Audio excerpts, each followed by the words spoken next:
লেবাননের চলমান যুদ্ধ পরিস্থিতির মধ্যে প্রবাসী বাংলাদেশিদের জন্য স্বস্তির বার্তা দিয়েছে দেশটির সরকার। বিশেষ ব্যবস্থার আওতায় কাগজপত্রহীন প্রবাসীদের জন্য জরিমানা মওকুফ করে স্বেচ্ছায় দেশে ফেরার সুযোগ দেওয়া হয়েছে। এক বিজ্ঞপ্তিতে এই তথ্য নিশ্চিত করেছে বৈরুতে বাংলাদেশ দূতাবাস। এমন সিদ্ধান্তে স্বস্তি প্রকাশ করেছেন প্রবাসী বাংলাদেশিরা। লেবানন থেকে মিলন খানের তথ্যচিত্রে ডেস্ক রিপোর্ট। লেবাননে চলমান যুদ্ধ পরিস্থিতিতে চরম অনিশ্চয়তায় দিন কাটছে প্রবাসী বাংলাদেশিদের।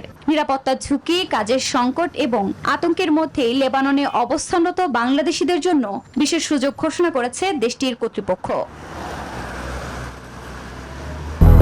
200-র বেশি সার্ভিস ও ফিচারে লেনদেনের সব বিকাশ অ্যাপে সম্ভব।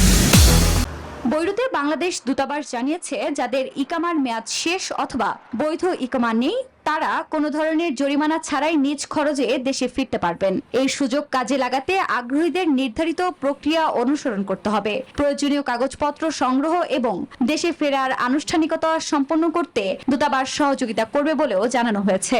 আমরা দূতাবাসের পক্ষ থেকে পুরো বিষয়টি আপনাদেরকে সহযোগিতা করব, দিক নির্দেশনা দিব।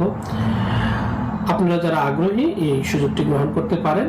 লেবানন সরকারের এমন সিদ্ধান্তে স্বস্তি প্রকাশ করেছেন প্রবাসী বাংলাদেশিরা। প্রবাসীরা স্বস্তি বোধ করছে। বিনা অর্থে অর্থাৎ বিনা জরিমানায় দেশে যাওয়ার জন্য যে সুযোগ দিয়েছেন এই জন্য দূতাবাসকে আমরা অসংখ্য ধন্যবাদ ও সাধুবাদ জানাচ্ছি। প্রবাসী বাংলাদেশি দীর্ঘদিন থেকেই পাসপোর্ট, ভিসা, আকামা জটিলতায় ভুগছে, যে দেশে যেতে পারছে না আকামার জন্য, তারা সহজেই দেশে যেতে পারবে।